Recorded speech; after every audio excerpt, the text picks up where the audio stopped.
any of the panelists, and I'll point out that we do have multiple mics, so you might have to share.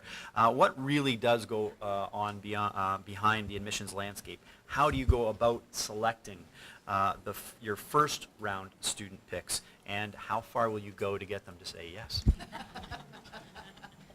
I will happily jump in at the start here, because this is sort of a landmine, but I am lucky because I'm not in that situation. Some schools, and our school does this, operates on rolling admissions. So what that means is we are admitting all throughout the year. We don't have one date where we accept.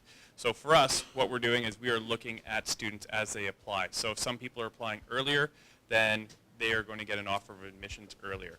I can't speak to the other schools and how it works when they get to the end, but I just thought, you know, it'd be good for everybody here to know that there are some different ways that it does happen. So if you're applying earlier, we might accept you in September, we might accept you in January, we might accept you in June. You never know.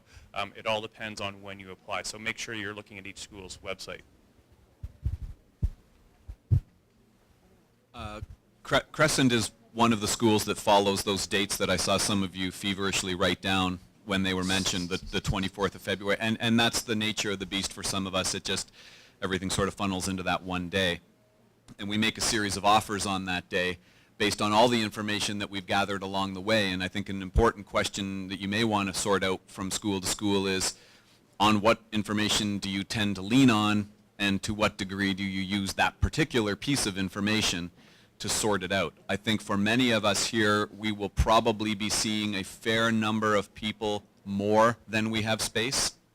So we end up often in the unenviable position of leaving a really good guy or a really good girl on the sideline, simply because the depth, the strength, and the available space, they don't line up neatly all the time.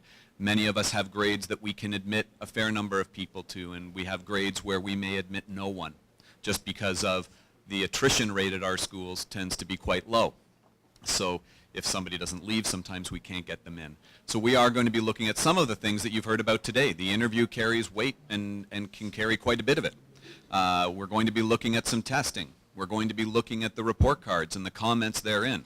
I think many of us are as interested, if your son or daughter is at a public school, in those little boxes with the E's and G's and S's and perhaps the periodic N, as we are in what's going on numerically. You know, we very much want to understand the balance between those things. I can certainly, from my perspective, tell you that we've had people apply who have tested way off the scale, and we have not admitted. And we have seen people apply who even they will admit they had a really bad day on that particular test, and we have admitted, because there are things that lead us to believe that this is a good citizen and a good fit within our community, and they really do want to be a part of the fabric of what we're doing. So I think that's a conversation, again, with everybody individually to see what they're historically looking at. So at Havergal, we have some boarding spaces as well, and we do rolling admission for boarding. But for day students, we do, all the girls' schools that are up here, I think, are part of what we call our little consortium, and we have all of the common dates. And I think we all know that most of you will apply to more than one school.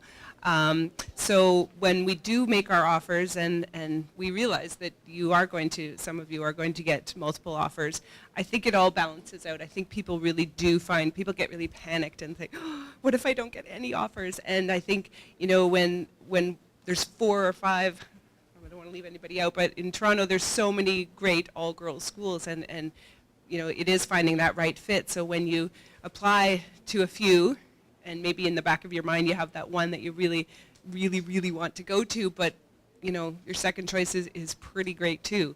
So it does all balance out. I feel like everybody kind of finds a spot within all of our schools, don't you? I think so.